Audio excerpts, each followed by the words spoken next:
जंगल में लगातार बारिश हो रही थी।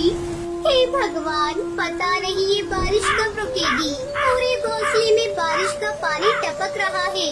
अरे टूनी जल्दी भाग, कहीं ये घोंसला टूटकर गिर न जाए। मैं लूसी को लेकर बाहर जा रही हूँ। अपनी माँ के चिल्लाने की आवाज़ सुनकर टूनी चिड़िया जल्दी से भागकर घोंसले से बाहर निकल आती है। अचानक तेज आवाज के साथ टुनटुनी का घोंसला टूटकर पेड़ से नीचे गिर जाता है। अब उनके पास रहने का कोई ठिकाना नहीं था। टुनटुनी चिड़िया अपनी बेटियों को लेकर बारिश में इधर उधर भटकने लगती है। ये कैसी आफत आ गई मेरे ऊपर। इतनी तेज बारिश में मैं अपनी बच्चियों को लेकर कब तक भटकती रहूंगी। कहीं कोई सर छुपाने की जगह मिल जाती तो अच्छा होता। काश तेरे पापा जिंदा होते तो आज हमारा पक्का घर होता। इस तरह हमें दर बदर की ठोकरें नहीं खानी पड़ती। तभी टूनी चिड़िया को दूर एक पेड़ के नीचे बहुत बड़ा गुलाब दिखाई देता है। माँ देखो, उस पेड़ के नीचे एक बहुत बड़ा गुलाब पड़ा हुआ है। चलो चलकर उस गुलाब में छुप जाते हैं। टुनटुनी चिड़िया अपनी बेटियों के साथ उस पेड़ की तरफ जाती है। अरे ये तो गुलाब का फूल लग रहा है। इसमें दरवाजा और खिड़कियाँ भी है। टुनटुनी चिड़िया जल्दी जल्दी उस गुलाब के अंदर अपनी बेटियों के साथ चली जाती है। अरे टूनी, ऐसा लग रहा है जैसे इस घर में पहले से कोई रह रहा हो। कोई बात नहीं माँ, चाहे इस घर में कोई भी रहे, अब इस घर को छोड़कर हम लोग कहीं नहीं जाएंगे। तभी टुनटुनी की छोटी बेटी लूसी भोजन मांगने लगती है। माँ मुझे भूख लगी है, मुझे कुछ खाने को दो। लूसी तू पागल हो गई है क्या? इस बारिश में माँ भोजन लेने कहाँ जाएंगी? चुपचाप सोने की कोशिश कर। टूनी दीदी मुझे नींद आ रही है, भूख से पेट में दर्द हो रहा है। माँ मुझे भूख लगी है, कुछ दो खाने को। चुप हो जा कमबख्त, मेरा दिमाग मत खा। वैसे भी इस बारिश में जान बचाना मुश्किल हो रहा है और तुझे खाने की पड़ी है। टूनी, इसे थोड़ा पानी पिला दे और फिर तुम दोनों बहनें सो जाओ। टूनी चिड़िया अपनी बहन को पानी पिलाती है और फिर दोनों बहनें सो जाती हैं। चलो, मेरी दोनों बच्चियाँ तो सो गयी, लेकिन मैं नहीं सो सकती। मुझे रात भर जागकर इनकी रखवाली करनी होगी। इतनी बारिश में कहीं कोई जहरीला जीव जंतु इस घर के अंदर न आ जाए। रात भर टुनटुनी चिड़िया जागकर अपनी बेटियों की रखवाली करती है। सुबह होने पर टुनटुनी चिड़िया को उस गुलाब में रहने वाले कालू कौवे की आवाज सुनाई देती है। कौन है रे मेरे इस घर के अंदर? जल्दी दरवाजा खोल, मैं बाहर बारिश में भीग रहा हूँ। टुनटुनी चिड़िया दरवाजा खोलती है। ए चिड़िया, ये मेरा घर है, निकल मेरे घर से। नहीं निकलूंगी, जाओ जो करना ही कर लो। जब मैं इस घर में आई तो ये घर खाली पड़ा था।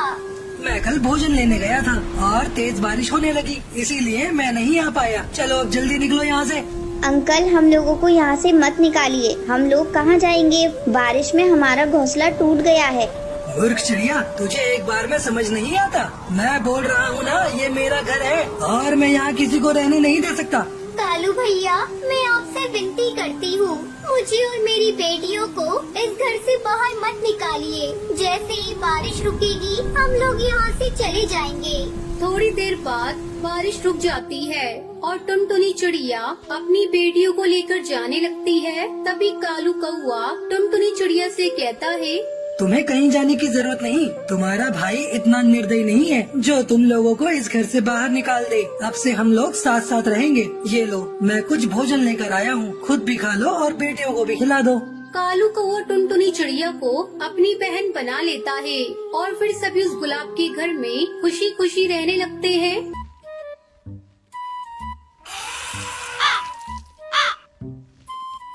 किसी जंगल में एक बहुत ही गरीब पति पत्नी रहा करते थे।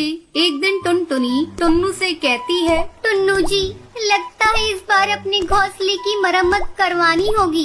चारों तरफ से घोंसला टूट फूट गया है। क्या करूं? जब भी बारिश होती है मेरा मन डर से फट जाता है। टुनटुनी, मैं तो यही सोच रहा हूँ कि अपने घर की मरम्मत जल्दी से करवा लूँ, लेकिन क्या करूँ? मेरे पास अभी इतने पैसे नहीं हैं कि मैं घर ठीक करा सकूँ। चिंता मत करिए जी, ज्यादा चिंता करने से तबीयत खराब हो जाएगी। हम गरीबों का क्या है, 2 वक्त की रोटी भी अच्छे से मिल जाए वही बहुत है। घर ठीक करवाने के लिए तो पैसे चाहिए और वो हम लोगों के पास नहीं है। अच्छा जो होगा देखा जाएगा। ईश्वर की कृपा होगी तो जल्द ही हम लोग भी अपने मकान की मरम्मत करा लेंगे। वो लोग रोज अपने टूटे फूटे घोंसले की मरम्मत करने की बातें करते रहते थे, लेकिन वो इतने पैसे जुटा नहीं पा रहे थे जिससे वो अपने घोंसले की मरम्मत करा सकें। अचानक एक दिन जोरों की बारिश होने लगती है। टुन्नू, अब हम लोग क्या करेंगे? देखो ना कितनी तेज बारिश है। मुझे तो बहुत डर लग रहा है इस घोंसले में, कहीं कोई अनहोनी ना हो जाए। हमारी बेटी भी डर से बार बार रोए जा रही है। देखो जोरों से बिजली चमक रही है और बादल भी गरज रहे हैं। मुझे तो बड़ा डर लग रहा है। टुनटुनी डरो मत, जरूरी सामान बांध लो और चलो बारिश रुकने तक भाई के घर चलते हैं। उसका घर पक्का है, वहाँ किसी बात का डर नहीं होगा। हाँ जी, आप बात तो सही कह रहे हैं। लगता है हमें भैया के घर ही चलना पड़ेगा, वही ठीक रहेगा। यहाँ रहने से तो अच्छा है। बेटी उठ, चल ताऊ जी के यहाँ चलते हैं। टुन्नू अपने बड़े भाई बंटी कबूतर के घर पहुँचता है और दरवाजा पीटने लगता है। भैया जल्दी दरवाजा खोलो, हम लोगों के ऊपर मुसीबत आ गई है। इतनी रात गए, कौन आ गया कमबख्त? आ रहा हूँ भाई आ रहा हूँ। क्यों बार बार दरवाजा पीटे जा रहे हो? तोड़ दोगे क्या? अरे टुन्नू तुम इतनी बारिश में यहाँ क्या करने आए हो? और ये क्या तुम्हारे साथ तुम्हारी पत्नी और बेटी भी है? हाँ भैया, मेरा घोंसला कमजोर हो गया है। डर लग रहा है कि कहीं इस बारिश में गिर न जाए, इसलिए हम लोग आपके यहाँ बारिश रुकने तक रहने के लिए आए हैं। आप हमें अपने घर में आसरा दे दीजिए। ये क्या कह रहे हो टुन्नू? अगर मेरी पत्नी को ये बात पता चली तो वो मेरी जान खा जाएगी। नहीं नहीं, मैं तुम लोगों को अपने घर में नहीं रख सकता। जाओ कहीं और आसरा ढूंढ लो। भैया आप ये क्या कह रहे हैं? आप तो हमारे अपने हैं, बस ज्यादा देर के लिए नहीं, बारिश रुकने तक हमें आसरा दे दीजिए भैया। आपकी बड़ी मेहरबानी होगी। नहीं नहीं, मैं तुम लोगों की कोई मदद नहीं कर सकता। तुम लोग यहाँ से जाओ। ये कहकर बंटी दरवाजा बंद कर देता है। हे भगवान, ये कैसी विडम्बना है। हमें अपना ही भाई आसरा नहीं दे रहा है। भगवान जल्दी से बारिश बंद कर दो। शायद भगवान ने इस गरीब की बातें सुन ली और बारिश थम गई। वो लोग अपने घर वापस जा रहे थे, तभी रास्ते में उन्होंने देखा कि एक पेड़ के नीचे एक धनवान कौवा निराश होकर खड़ा है। क्या हुआ भाई साहब, आप यहाँ उदास क्यों खड़े हैं?